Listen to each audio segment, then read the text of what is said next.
Lights on.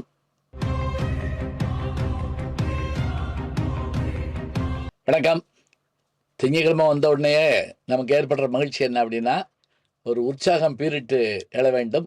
அதோடு மட்டும் இல்லை, புது செய்தி, புதுசாக ஒரு விஷயம், புதுசாக ஒரு புத்தகம், புதுசாக ஒரு சினிமா, புதுசாக ஒரு சினிமா பாட்டு, ஏதாவது ஒன்று பார்த்து படித்து முணுமுணுத்துக்கிட்டு ஓடிக்கிட்டு பயணம் பண்ணிக்கிட்டு எதையாவது ஒன்று செஞ்சுக்கிட்டே இருக்கணும்.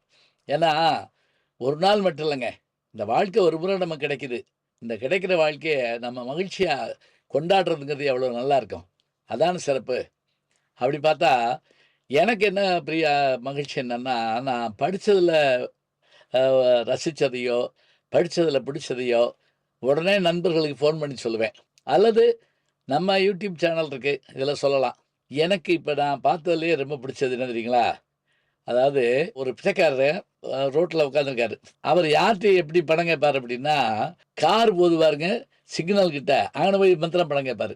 கொடுக்குற வரைக்கும் போயிட்டே இருப்பார், விடாமல். எந்த கார் போனாலும் விட மாட்டார். சில பேர் கதவை திறக்க மாட்டாங்க, சில பேர் போயின்றுவாங்க, அப்படி இருக்கும். அதில் ஒரு குறிப்பிட்ட காரு ரொம்ப ஆடம்பரமாக ஒரு கார் வரும். அந்த காரை பார்த்துட்டு இவர் தினம் பார்ப்பார், தினம் போய் கேட்பார். தினம் அந்த ஆள் நிப்பாட்டம் ஒன்றும் பேசாமல் போயிடுவான். கோவம்னா கோவம் அப்படி வரும்.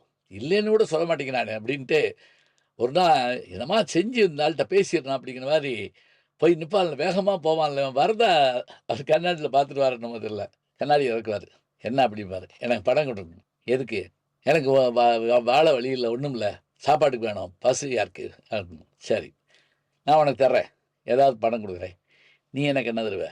இவனுக்கு ஒன்றும் சொல்ல தெரியல. என்னது இப்படி பிச்சைக்காரன்ட்டு யாருமே கேட்டது இல்லையே, நீ எனக்கு என்ன தருவேன்னு இப்படி பேசாமல் இருந்தான்.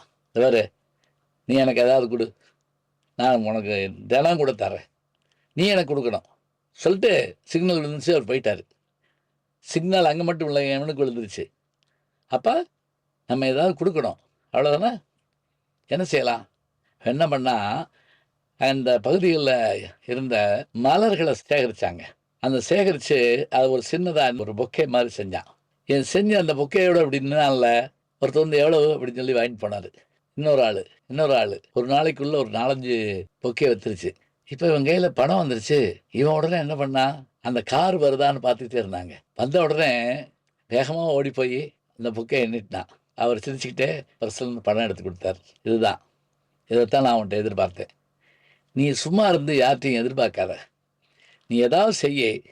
உனக்கு திறமை இருக்குல்ல, உன்னால் முடியலைன்னா நானே வந்து செய்வேன். நான் முன்னேறணும்னு நினச்சி உட்கார்ந்த இடத்துலையே முன்னேறலான்னு நினைக்கிறது தப்பு. நீ கொடு, தருபவர்களே பெறுபவர்கள், ஞாபகம் வச்சுக்கோ. போயிட்டு வா சொல்லிட்டு அவர் போயிட்டாரு. கொஞ்ச நாள் கழித்து அவன் தன்னுடைய உழைப்பால் மலர்களை விலை கொடுத்து வாங்கி, மலர்களை ஆள் வச்சு பொக்கே செஞ்சு விற்பனை பண்ண ஆரம்பித்தான். அந்த பகுதியில் மலர்ந்த முகத்தோடும் மலர்ந்த பூக்களோடும் நிற்கின்ற அந்த மனிதன் உயர்ந்து நின்றான், செல்வத்தாலும் செயல்களாலும். இதை பார்த்தேன் நான், ரொம்ப ஆச்சரியமாக இருந்தது. இது மட்டும் வாங்க, இதுக்கு முன்னாடி ஒன்று நான் பார்த்தேன். ஒருத்தர் அமெரிக்காவில் ஒரு ரயில்வே ஸ்டேஷனில் நின்றுருக்காரு. கடைசி பெட்டி தான் அவருக்கு இது கிடைக்குது. போயிட்டு இறங்கி போகிறப்ப இவர் கையில் ஒரு பார்சலை கொடுக்குறாங்க. இதை வச்சுட்டு வந்துட்டீங்க அப்படின்னு சொல்லிட்டு. அவர் பேர் தான் போட்டிருக்கு. இல்லையே, நான் இது என்னது இல்லையே, இல்லை உங்கள் பேர் தான் பாருங்கள், இந்த முகவரியெல்லாம் இருக்குது பாருங்கள். ஆமாம் அப்படின்ட்டு சரி வீட்டுக்கு போயிட்டார். அப்போல்லாம் இந்த வெடிகுண்டு இதெல்லாம் பயம்னா நம்ம வாங்க மாட்டோம். வாங்கிட்டு போனவர் அதை பிரித்து பார்த்தாரு. நம்ம பேர்லாம் இருக்குது அப்படின்னு பார்த்தா, சுவிட்சர்லாந்தில் தயாரிக்கப்பட்ட விலை உயர்ந்த கடிகாரங்கள் சில அதில் இருந்திருக்கு. இவர் ரொம்ப பயந்து போனார். ஒரு எளிய மனிதர் இவர். உடனே என்ன பண்ணார், அதனுடைய விலை இதெல்லாம் பார்த்தாரு. அந்த அதுக்கு ஒரு கடிதம் எழுதினார் அந்த கம்பெனிக்கு, சுவிட்சர்லாந்து கம்பெனிக்கு. அதாவது, எனக்கு இந்த மாதிரி கடிகாரத்தை நீங்கள் உங்கள் கம்பெனிலேருந்து அனுப்பிட்டீங்க, இதை வாங்குகிற அளவுக்கு நான் செல்வந்தம் கிடையாது, இதை வச்சு நான் வாழவும் முடியாது, அதனால் உங்கள் முகவரிக்கே நான் திருப்பி அனுப்புகிறேன், இந்த தபால் செலவு மட்டும் எனக்கு கொடுத்துருங்கன்னு எழுதி அனுப்பிட்டார். ஒரு வாரம் கழித்து திருப்பி அங்கேருந்து பதில் வந்துச்சு, நீங்கள் எங்களுக்கு அந்த பெட்டியை அனுப்ப வேண்டாம், ஏன்னா நாங்கள் ஒரு தடவை கொடுத்தாச்சுன்னா கொடுத்தது தான், தப்பு எங்கள் பேரில் கூட இருந்துக்கலாம். ஒன்று செய்யுங்க, உங்களால் எடுத்துக்கிற முடியலைன்னு நீங்கள் சொல்கிறீங்க, அதை பக்கத்தில் யாராவது நண்பர்களுக்கு விற்றுட்டு உங்களுக்கு ஒரு பர்சன்டேஜ் பணம் எடுத்துக்கிட்டு எங்களுக்கு அனுப்புங்க. இப்போ சரின்ட்டார். இவருக்கு இது சரி பார்ப்போம், முயற்சி பண்ணுவோம் அப்படின்ட்டு அந்த கடிகாரத்த தன்னுடைய நண்பர்கள் சில பேர்ட்ட காமிச்சு, "எப்படி இவ்வளோ வந்து கடிகாரம் எனக்கு இதில இப்ப வந்திருக்கு. வாங்குறவங்க வாங்கிக்கலாம்." ஆச்சரியம்! ஒரு 1 வாரத்துக்குள்ள அவ்வளோ கடிகாரமும் காஸ்ட்லியான கடிகாரம் முழுவதும் வித்து போச்சுங்க. இவர் சற்றும் அ தயங்காம அந்த நிறுவனத்துக்கு அந்த பணத்தில இவருக்குரிய தொகைய மட்டும் ஒரு 10% அந்த மாத்திரம் எடுத்துக்கிட்டு அனுப்புனாருங்க. அங்கேருந்து பதில் வந்தது, "ஏன் நீங்க இங்க டீலரா இருக்கக்கூடாது? அந்த பகுதியில எங்களுக்கான தனியா டீலர் இல்ல. நீங்க ஏன் இத நீங்க எடுத்துக்க கூடாது? சொல்லிட்டு, நீங்க அதுக்கான ஏற்பாடுகள பண்ணுங்க. நாங்க உங்களுக்கு வாட்ச் அனுப்புறோம். நீங்க அங்கேருந்து எங்களுக்கு பணம் அனுப்புங்க. தப்பு நிகழ்ந்திருக்கலாம். ஆனா உங்களுக்கு ஒரு கதவு திறந்திருக்கு." இத கேட்டுட்டு அவர் ரொம்ப மகிழ்ச்சி அடைஞ்சாருங்க. பிறகு ஒரு கடைய ஓப்பன் பண்ணாரு. பெரிய டீலரா மாறுனாரு. செல்வந்தர் ஆனாரு. இது இந்த கதையில நம்ம என்ன தெரிஞ்சுக்கிறோம்?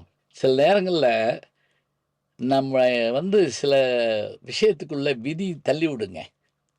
விதி, சந்தர்ப்பம் எப்படி வேணாலும் வைங்க. நம்ம வேணான்ட்டு ஓடுவோம். ஆனா வேணான்ட்டு ஓடக்கூடிய நிலையில தான் நமக்கான வாய்ப்பு நம்ம அத நோக்கி வரும். வேண்டா வெறுப்பா செய்வோம். சொல்ல சொல்ல கேட்காம என்னை கொண்டு இங்க விட்டாய்ங்க. அப்படின்னு கூட சொல்லுவோம். ஆனால் அதன் மூலம் தான் நாம் சாதித்து காட்டுவோம். எந்த குப்பையாவது பிடிச்சு மேலே ஏறு. எந்த ஒரு பிடிமானத்தையாவது வச்சுக்கிட்டு வாழ்க்கையில முன்னுக்கு வா. ஆனா முன்னுக்கு வரணுங்கிற எண்ணத்த உன் மனசுக்குள்ள வையி. வேணா மாறி இருக்கலாம். ஆனா மண்டையில உன்ன அதே வரி ஓடிட்டு தான் இருக்குது. இன்னும் ஜெயிக்கிறதும் தோக்கறதும் உன் கையில தானே இருக்கு. எண்ணம் உயர வேண்டும் என்று இருக்குமானால், அது யாரும் தடுக்க முடியாது. அந்த எண்ணமே வேண்டியவற்றை நமக்கு பெற்றுத்தரும். எனவே, எண்ணமே வாழ்வு. இது திண்ணம் என்பது உண்மை. நல்ல செய்திகளை நாளும் சிந்திப்போம். நாளை சந்திப்போம். நாளும் நல்ல தமிழ் கேட்க முனைவர் ஞானசம்பந்தம் அவர்களின் கேளுங்கள். கண்டிப்பாக கேளுங்க. நான் கேட்டுட்டு இருக்கேன். நம்முடைய ஜி ஞானசம்பந்தன் யூடியூப் சேனலை தொடர்ந்து எக்ஸலம், இன்ஸ்டாகிராம், ஃபேஸ்புக், வாட்ஸ்அப் என்று அனைத்து தளங்களிலும் நாம் இயங்கிக் கொண்டிருக்கின்றோம். நீங்களும் எங்களோடு வாருங்கள்.